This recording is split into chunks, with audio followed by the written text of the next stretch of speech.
Naaalala mo pa ba ang mga dating mukha na iyong nakasalamuha dahil sa kanya?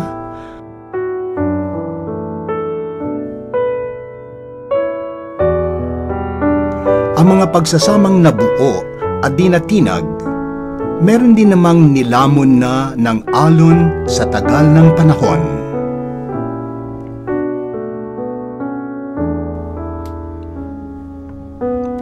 Ang mga luha na nagpatawa, ang mga tawanan na nagpaluha sa inyo, ang lahat ng ito'y nasaksihan niya. Naaalala mo pa ba?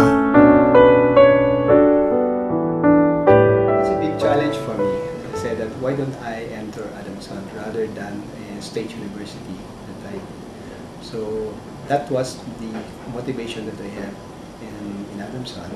And then when I got in, I realized that it's true because the professors were so dedicated with their profession, and we had all the opportunities, the basic preparation for the business community.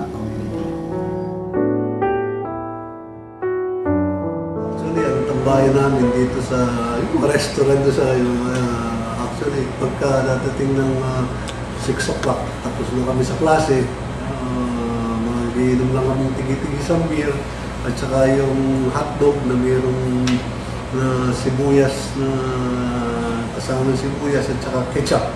Yun lang ang kaya namin bilhin.